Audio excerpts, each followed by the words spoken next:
또 돼서 또 이렇게 주의를 해야 되겠어요.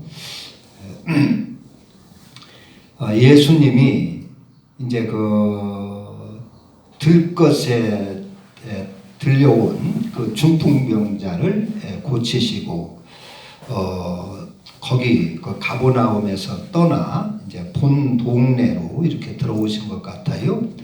그래가지고 그곳에서 여기 예수께서 그곳을 떠나 지나가시다가 마태라고 하는 사람이 세관에 앉아 있는 것을 보고 나를 따르라 하셨어요.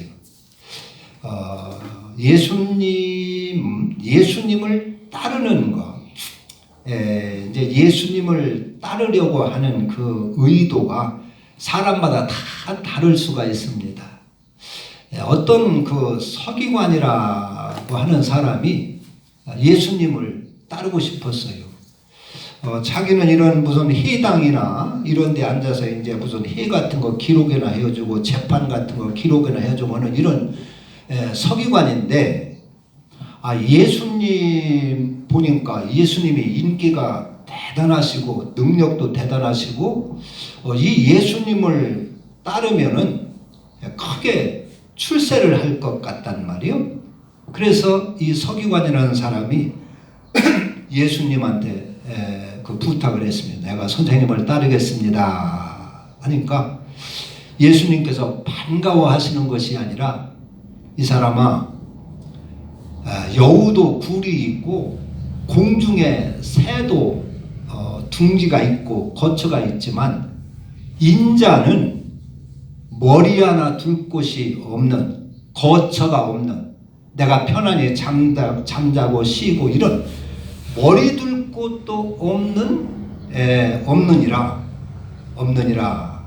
하면서 그 사람의 속셈을 보고 이 서기관이 예수님을 따라서 무슨 출세나 해보고 성공이나 해보겠다고 하는 그 속셈을 예수님이 들여다보고 너는 나를 따를 만한 사람이 아니다 해서 거절을 하셨어요. 여우도 굴이 있고 새도 둥지가 있지만 나는 머리 둘 곳이 없는 사람이다 하니까 실망을 하고 포기를 했어요. 그러나 여기 이제 이 마태라고 하는 사람을 예수님께서 보고 나를 또 따르겠다고 하는 사람은 돌려보내고 이렇게 세관에 앉아서, 돈방석이지요, 말하자면 세무소 이렇게 이런 직원, 그 돈방석에 앉고 좋은 직장에 앉아서 돈 잘 벌고 잘 먹고 잘 지내는 사람을 갖다가 예수님께서 따르라 한단 말이에요. 그러니까 이 마태가 그 세관 일을 다 버리고 다 포기하고 예수님을 따르는 것입니다. 우리는 예수님이 오늘 나를 따르라 하는 말씀이 우리에게 하시는 말씀인 것이다 하는 것입니다. 예수님은 여러분 한 사람 한 사람에게 나를 따르라 하신다는 말이요. 그러면 왜 따르라고 하는가를 잘 알아야 됩니다. 그 본 목적을 모르면 우리가 따르다가 중간에서 포기도 하게 되고 실망하게 되고 낙심하게 되는 것입니다. 예수님이 우리를 따르라고 하는 것은 부자 만들어 줄게 따르라고 하는 것이 아닙니다. 성공시켜 줄 테니까 따르라고 하는 것이 아닙니다. 그걸 잘 알아야 됩니다. 우리는 대부분 종교는 성공하기 위하여 신앙생활을 하고, 예수 믿는 사람들 가운데도 예수를 잘 믿으면 복을 받겠지, 예수를 잘 믿으면 부자가 되겠지, 예수를 잘 따르면 성공하겠지, 이런 생각으로 따르는 사람들이 많고 우리 대다수는 처음에 다 그런 의도로 따랐습니다. 그러나 이제는 정확하게 알아야 됩니다. 왜 예수님을 따라야 될 것이고 왜 예수님은 우리를 따르라 하는지.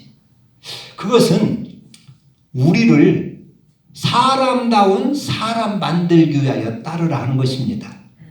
여기 마태는 지금 돈방석에 앉은 좋은 직장에서 돈 잘 벌고 하는 직장인데 그거 부자 만들어주고 성공하게 시켜주려고 하면은 그 따르라고 할 필요 없어요. 그 자리에 앉아있는 게 훨씬 나아요. 근데 예수님이 마태를 따르라고 했어요. 그러니까 예수님이 우리를 따르라고 하는 것은 우리를 성공시켜주고 우리를 부자 되고 우리를 뭐 세상에서 이렇게 출세하게 하기 위해서 명예도 주고 권세를 주기 위해서 따르라고 하는 것이 아니다 하는 것입니다. 우리가 예수님을 잘 따르면 그런 것 다 덤으로 얻을 수는 있어요. 그러나 그것이 목적이 아니다고 하는 것을 우리는 잘 알아야 됩니다. 목적이. 예수님이 우리를 부르신 것은 우리를 따르라고 하는 것은 우리를 사람다운 사람, 하나님의 자녀다운 사람을 만들기 위한 것입니다. 그런 사람이 되게 하기 위해 우리를 따르라는 것입니다. 우리가 이제 성경을 보면 전체 보면 우리의 이 세상은 이 지구 이 세상은 그 하나님의 학교다 할 수가 있어요. 우리가 하루하루 살고 하루하루 새로운 책을 넘기면은 책을 한 장 한 장 넘기는 것처럼 하루하루의 삶은 하나님이 주신 교과서라고 우리가 생각할 수가 있습니다. 교과서. 내가 하나님이 우리를 하나님의 자녀다운 사람, 그래서 하늘나라의 영원한 시민 만들고 하늘나라의 영광 중에 하나님의 자녀 만들기 위하여 우리가 하나님이 우리를 부르셨는데 그 하나님의 자녀다운 그러한 온전하고 완전한 하나님의 자녀로 만드는 그 교과서가 성경도 있지만은 우리의 하루하루의 삶, 내가 만나는 한 가지 한 가지의 사건, 내가 겪는 내가 관계를 맺는 한 사람 한 사람이 다 우리의 하나님이 우리에게 주시는 교과서다 하는 것입니다. 책 한 장 한 장 넘기면서 배우는 것처럼 우리가 하루하루를 살아가면서 하나님의 교육을 받는 것이다 하는 것입니다. 그래서 그런 각도에서 우리가 신앙생활을 해야 실패를 하지 않습니다. 그래서 이것이 하나님이 주신 이 교과서라고 생각하면 우리를 바른 사람 만들기 위해서 우리를 하나님의 나에게 아주 고약한 사람을 붙여줄 수가 있어요. 두 부부간에도 나를 하나님이 온전한 하나님의 자녀 만들기 위해서 두 부부간에도 아주 사나운 남편을 만들어 줄 수 있어요. 만나게 해줄 수가 있어요. 그것을 불평할 것이 아니라 나는 왜 이렇게 팔자가 이래서 이렇게 호랭이 같은 남편 만나나 그렇게 불평할 것이 아니라 하나님이 나에게 좀 좋은 공부를 시켜 주시려고 하는구나. 나를 막 핍박을 한다는 말이 누가? 그러면 하나님이 나를 핍박받는 공부 좀 하라고 하시는구나. 나를 막 미워하면 하나님이 좀 미움받는 공부를 좀 하라고 하시는구나. 그렇게 해야 내 모난 성품이 다듬어지고 내 사나운 내 고집불통이 깨어진단 말이에요. 어지간한 사람 맡아가도 깨어지질 않는 거예요. 내 죄성이 부서지지를 않는 거예요. 시원찮은 사람 만나가지고는. 그러니까 특별히 고집이 세고 이런 사람들한테는 하나님이 사나운 사람, 고약한 사람 붙여줄 수가 있어요. 그러면 그것을 갖다가 원망하고 불평할 것이 아니라 내가 학대받는 시어머니한테 막 시집살이를 하고 학대를 받으면 학대받는 공부 좀 하자꾸나. 하라시는구나. 핍박받는 시집살이 공부 좀 하라고 하시는구나. 그래서 하나님이 주신 교과서라고 생각하고 그것을 통해서 내 인격이 성숙해지면은 그 사람은 하나님의 말씀을 받은 사람입니다. 그런데 똑같이 이렇게 내가 너한테 질소냐 하고 너 죽고 나 죽자 해가지고 같이 고약해지고 사나워지면 그 사람은 하나님의 교육을 받는 사람이 아닙니다. 하나님의 말씀을 받은 사람이 아닙니다. 하나님은, 우리 주님은 말씀이 육신이 되어 오신 분이에요. 태초에 말씀이 계시니라. 이 말씀이 하나님과 함께 계셨으니 이 말씀은 곧 하나님이시니라. 그러니까 예수님은 하나님의 말씀이 육신이 되어 오신 분입니다. 오늘날도 우리가 예수님을 어떻게 영접하느냐? 하나님의 말씀을 전할 때 그 말씀을 주님으로 생각해가지고 내가 잘 받아들이면 그 예수님을 영접하는 것이 되는 것입니다. 아이고, 이건 시대에 뒤따른 소리야, 쓸데없는 소리야, 나하고는 안 맞아. 그것을 자기 판단대로 골라가며 받는 사람은 예수를 영접하는 사람이 아닌 것입니다. 예수를 받아들이는 사람이 아닌 것입니다. 예수님의 말씀, 예수님과 우리가 어떻게 동행하느냐? 하나님 함께 해주세요, 함께 해주세요, 나와 동행해 주세요 하는데 어떻게 동행하느냐? 예수님의 말씀을 받아 그대로 행동으로 옮기는 것이 예수님과 동행하는 것입니다. 동행하는 것. 그래서 이 예수님이 마태를 보고 나를 따르라. 이것은 오늘날 우리를 보고 나를 따르라. 그러니까 이 나를 따르라고 하는 그 의도, 하나님의 의도를 잘 알 때 실망하지 않을 수가 있어요. 하나님은 왜 나를 따르고 이 많은 사람 가운데서 나를 선택해서 불러가지고 나를 따르라고 하느냐? 그것은 우리가 이 땅에서 많은 연단과 훈련을 통하여, 많은 시련을 통하여, 교훈을 통하여 우리를 하나님의 자녀다운 사람 만들려고 부르신 것이다 하는 것을 알아야 됩니다. 응? 나를 성공시키고 나를 출세시키고 나에게 부자 되게 해준다고 부르는 것이 아니라고 하는 것을 알아야 됩니다. 그런 것들은 덤으로 우리가 받을 수가 있지만은 그것이 전혀 주님의 의도가 아니라고 하는 것을 알아야 됩니다. 욥 같은 경우를 보면은 그 많은 환난 시련이 욥을 온전한 사람 만들기 위해서 부르신 것이라 그런 얘기입니다. 그런 시련을 통과하게 했다 그런 얘기입니다. 그래서 욥이 고백을 하지요. 나의 가는 길을 오직 그가 아시나니 그가 나를 단련하신 후에 내가 정금같이 나오리라. 그래서 정금같이. 그래서 하나님이 우리를 부르신 것은 나를 훈련시키고 나를 연단하고 나를 단련해서 사람다운 사람, 하나님의 자녀다운 성도를 만들기 위해서 우리를 부르셨다 그랬어요. 그래서 예수님이 이 마태를 부른 때, 마태는 세리인데 유대인들은 이 세리를 죄인 취급을 하는 것입니다. 그러니까 창기하고 세리를 아주 나쁜 더러운 그러한 죄인으로 여기고 있었어요. 그런데 예수님께, 그래서 그 유대인들은 이런 세리나 창기하고는 같이 교제를 하지 않습니다. 상대를 하지를 않습니다. 뭐 같이 앉아서 얘기하고 뭐 음식 나누고 하는 것은 그건 상상할 수도 없는 일입니다. 그런데 예수님이 마태 세리라고 하는 이 아주 더러운 죄인으로, 민족의 피를 빨아먹는 악한 죄인으로 여기는 이 세리를, 마태를 부르셔가지고 부르니까 이 마태라는 사람이 아마 예수님도 그 따를 만한 사람을 부르는 것 같아요.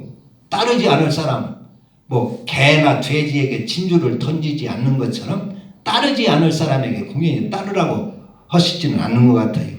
마태를 부르니까 마태가 벌써 그 좋은 직장, 그 들어가기 힘든 직장, 그 돈벌이 좋은 직장을 다 내던지고 이 마태가 예수님을 따르는 거예요. 그래가지고 좋아가지고 말이요, 기뻐가지고 지금 직장 다 잃어버리고 돈방석 다 잃어버렸는데, 그런데 기뻐가지고 잔치를 벌이는 거예요. 예수님을 초대를 해가지고 자기 친구들 다 초대해가지고 잔치를 벌였어요.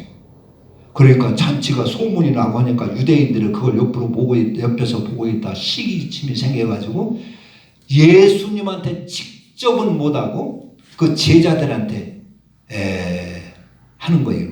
야, 너희 선생은 왜 죄인들과 세리와 죄인들과 함께 어울려서 음식을 잡수시느냐? 잡수시느냐? 10절에 이랬죠. 예수께서 마태의 집에서 앉아 음식을 잡수실 때에 많은 세리와 죄인들이 와서 예수와 그의 제자들과 함께 앉았더니 바리새인들이 보고 그의 제자들에게 이르되 어찌하여 너희 선생은 세리와 죄인들과 함께 잡수시느냐? 그러는 거예요. 그 소리를 제자들이 대답하기 전에 예수님께서 들으시고 예수님이 대답을 하십니다. 야, 건강한 자에게는 의원이 쓸데없고 병든 자에게라야 쓸데있느니라. 그러니까 유대인들은 지금 이 세리나 이 사람들 친구들을 다 죄인 취급을 했는데 예수님은 그들을 병자로 지금 여기서 말씀을 하고 있는 거예요. 건강한 자에게는 의사가 쓸데없고 병든 자에게라야 쓸데있느니라. 그러니까 유대인들이 죄인으로 여기는 이 세리들, 이들을 예수님은 병자로 보시는 거예요. 병든 자로 보시는 것입니다. 그리고 자신을 비유하기를 의사라고 말씀을 하시는 것입니다. 그래서 건강한 자에게는 의사가 쓸데없고 병든 자에게라야 쓸데있느니라. 너희는 가서 내가 긍휼을 원하고 제사를 원하지 아니하노라 하신 뜻이 무엇인지 배우라. 나는 의인을 부르러 온 것이 아니요 죄인을 부르러 왔노라. 그랬어요. 그러니까 예수님은 의사로 오셨는데 뭐 예수님은 의사라 해도 뭐 누가 이의할 사람 하나도 없지요. 중풍병자 그 들것에 들러온 중풍병자도 벌떡 일으키고 뭐 귀신 들린 사람도 이렇게 귀신을 쫓아 다 낫게 해주시고 뭐 많은 귀머거리도 고쳐주시고 앉은 그 장애자도 고쳐주시고 예수님은 그 의사라고 해도 누가 이의할 분이 하나도 없어요. 예수님은 뭐 차타가 뭐 의사라고 얼마든지 뭐 주장하실 수 있는 분이십니다. 그런데 여기 예수님이 자기를 의사라고 얘기한 것은 죄인들을 치료하는 의사라 그런 얘기입니다. 육신의 병은 귀머거리도 고치고 여러 가지 육신적인 병, 가정적인 그 환난이나 이런 가정의 그 질병, 사고, 이런 것도 고쳐주시는 분이시지만은 예수님의 진짜 고치려고 하는 그 중심 병은 뭐요? 죄라고 하는 병인 줄로 믿습니다. 죄. 이 죄는 코로나와 같이 아주 번성이 심한, 전염이 심한 병이고 우리 인간이 반드시 고쳐야 할 그러한 병이다 그런 얘기입니다. 우리는 육신이 조금 아픈 거 그거 뭐 고치려고 무척 애를 쓰지요. 왜 그렇습니까? 병이라는 것은 한번 오면은 아프지요. 고통이 찾아옵니다. 그리고 병이 걸리면은 그러니까 내가 열심히 사는데 육신이 병들면 모든 의욕이 싹 떨어지지 않습니까? 의욕이 떨어지고 좌절이 생기고 육신의 병이 들면 좌절이 오고 고통이 오고 결국에는 또 죽을 수가 있다는 말이에요. 죽음과 연결된다는 말이에요. 그래서 누구나 병이 한번 들면 다른 거 다 열일 제쳐놓고라도 병부터 고쳐야 됩니다. 그래서 병을 고치려고 이리 뛰고 저리 뛰고 뭐 별의별 약도 다 찾아 먹고 별 수단을 다 쓰는 것입니다. 그런 병자. 그래서 의원한테 찾아가서 막 자기 몸을 다 내맡기고 그 수술도 하고 칼로 째기도 하고 잘라내기도 하고 그렇게 하는 것입니다. 그게 병든 자, 그런데 그래서 우리가 병이 들면 그 병 하나를 오로지 고쳐보기 위하여 병원에 입원을 하고 열일 다 제쳐놓고 입원을 하고 그리고 의사한테 자기 몸을 다 내맡기고 그리고 의사의 지시를 다 따릅니다. 하나님의 말씀, 목사의 설교는 뭐 그렇게 순종하면 뭐 큰 복을 받겠죠. 그런데 그것은 별로 이렇게 관심이 없어도 의사가 병원에 가서 의사가 진단을 딱 내려가지고 당신은 이렇게 하지 않아야 됩니다. 돼지고기 먹으면 안 됩니다. 생선 먹으면 안 됩니다. 술 마시면 안 됩니다. 그건 하나님 말씀보다도 더 엄격하게 듣습니다. 왜냐? 자기 병을 고치려고. 병 들으면 모든 것이 좌절이고 실패가 하고 세상에 천하를 얻는다 할지라도 자기가 병 들어가지고 죽게 되면 무슨 소용이 있느냐 하는 것입니다. 그러니까 병 들면 그걸 한번 고쳐보겠다고 그러니까 의사한테 다 내맡기고 의사의 지시에 따르고 순종하고 그러지요. 그리고 병 고치려면 들어야 되지요. 그걸 들어야. 그럼 듣지 않고 병원에 가서 진찰을 받고 의사는 술 먹지 마시오 하는데 술 그거 무시해버리고 먹고 또 뭐 이렇게 약을 주면서 이 약을 잘 때때로 식사한 후에 잘 드세요 하는데 그 약 쓰다고 안 먹고 말이요. 쓰니 뭐냐 하면서 안 먹고 그리고 휴지통에다 버려버리고 그러면 어떻게 고치겠어요? 그럼 의사한테 갈 필요가 없지요. 그냥 의사한테 병을 고치려면 그가 하라는 대로 따르고 지시하는 대로 지켜야 되고 그가 분부하는 대로 다 준수를 해야 하는 것입니다. 그것이 의사와 환자의 관계입니다.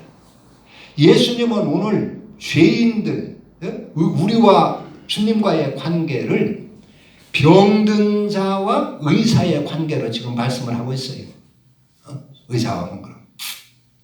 그래서 우리는 주님 앞에 부름받은 주님 앞에 불려나온 환자다. 병자다 하는 것을 알아야 됩니다. 그것은 무슨 병을 고치냐? 여러 가지 육신의 병도 고칠 수가 있어요. 그런 것은 본 의도가 아닙니다. 그건 부수적인 것입니다. 그것만 알고 하나님 내 병 고쳐주세요. 우리 가정 이거 어려운 문제 해결해 주세요. 뭐 해주세요. 그렇게 하고 끝나면 영혼이 고쳐지지를 않습니다. 우리는 이런 사건을 통해서 하나님이 나를 온전하게 훈련시키고 온전한 사람 만들기 위한 것이다 하는 것을 알아야 됩니다. 그게 하나님의 말씀을 받은 사람입니다. 그래서 그런 사람은 그렇게 알고 하나님의 말씀을 받은 사람은 병을 고치면 낫는 증거가 있어요. 그래서 우리 주님은 말씀이신데 말씀이 육신이 되어 오신 분이신데 우리가 주님을 영접했다. 그 말씀을 받았다 하면 그 증거가 뭡니까? 내 병든 영혼이 고쳐지는 것이 내가 주님의 말씀을 받은 증거입니다. 그것을 안 고쳐진다면 그 사람은 주님의 말씀을 받지 않은 사람입니다. 무시하고 배척한 사람입니다. 배척한 사람. 내가 성질이 고약하단 말이요. 그런데 그 10년, 20년 신앙생활을 하면서도 그게 하나도 안 고쳐졌다 하면은 그 사람은 주님의 말씀을 받은 사람이 아닙니다. 주님의 말씀을 무시하고 사버린 사람입니다. 그러나 그것을 받은 사람은 내가 성질이 확 날 때도 주님의 말씀을 받은 사람은 그것을 잘 이기고 그를 통하여서 그걸 참는 공부를 하는 것이에요. 그래가지고 내가 온전한 사람으로 바꿔지는 것입니다. 그 사람은 말씀을 받은 사람입니다. 그 사람은 예수님과 동행하는 사람입니다. 그 사람은 의사이신 예수님께서 지시한 대로 그 순종한 사람입니다. 그래서 효과를 보는 것이에요. 그래서 그 고약한 성격이 부서지고 고집이 깨어지고 못된 인간성이 바로잡히는 것입니다. 그게 하나님의 말씀을 받은 사람입니다. 받은 증거가 그렇게 나타나는 것이에요. 그런데 평생 신앙생활에도 그 못된 고집이 그대로 있고 성질이 그대로 있고 혈기가 그대로 있고 욕심이 그대로 있고 정욕이 그대로 있다면 그 사람은 교회는 열심히 와서 11주도 하고 청소도 하고 별짓 했다 하지만은 예수님의 말씀을 받은 사람이 아닙니다. 예수님을 영접한 사람이라고 할 수가 없는 것입니다. 그래서 예수님이 우리를 따르라고 하는 것은 우리를 훈련시키고 연단하시고 단련하셔서 우리를 하나님의 자녀다, 온전한 하나님의 자녀로 만들기 위하여 우리를 따르라 하셨다고 하는 것을 알아야 됩니다. 아멘. 우리는 주님 앞에 환자입니다. 주님이 하라는 대로 그렇게 지시를 받아야 됩니다. 이 세상은 병원도 많고 뭐 병도 참 많지만 이 병원에서 안 되면 저 병원으로 찾아가고 하지만은 죄 문제를 고쳐주는 병원은 없어요. 우리 인간성, 죄성을 치료해주고 고쳐주실 의사는 없습니다. 오직 예수님 뿐인 줄로 믿습니다. 그리고 교회는 그분이 세운 죄병에 전염된 그런 환자들을 불러가지고 치료하는 것이 교회라는 것입니다. 그래서 우리는 그 따르라고 하는 목적을 바로 알고 따라야 되지. 예수님은 우리를 치료하는 의사입니다. 예수님은 이러한 병자도 고쳐주셨습니다. 이러한 가정 자녀를 잃고 실망하는 이 과부의 가정의 자녀도 하나님은 치료해 주셨습니다. 뭐 쓴물도 하나님은 이렇게 고쳐주셨습니다. 이런 아주 고약한 환경도 하나님은 고쳐주시는 하나님이십니다. 나사로와 같은 그 어려운 가정도 하나님이 다 고쳐주셨습니다. 여러분 하나님의 은혜로 여러분들의 가정에 다 고침받기를 원합니다. 여러분의 질병에 다 고침받기를 원합니다. 이런 식으로 해놓으면은 영혼은 고쳐지지를 않습니다. 죄병은 고쳐지지를 않습니다. 그러면 당장 듣기는 좋지요. 야, 주님은 의사이고 내 병을 고쳐주시는 분이라니 막 해서 고쳐달라고 부르짖을 수가 있지요. 그러나 그것은 덤이고 본 목적은 우리를, 성경 전체의 의도는 우리를 사람다운 사람 만들기 위한 것이 만들기 위하여 우리를 부르셨다 하는 것을 아셔야 됩니다. 하나님의 자녀다운 사람을 만들기 위하여 부르셨다. 그리고 하루하루의 삶, 우리가 만나는 한 사람 한 사람, 사건 하나하나가 하나님께서 우리에게 펼쳐주시는 교과서라고 하는 것을 아셔야 돼요.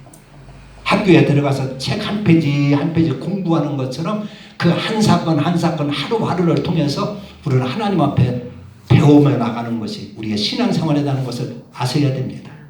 어려운 환경 만났다 해서 좌절하고 막 신세탄회만 하고 절망을 하고 그러는 것이 아니라 하나님이 오늘 다 이 사건을 통해서 나를 공부시키는구나.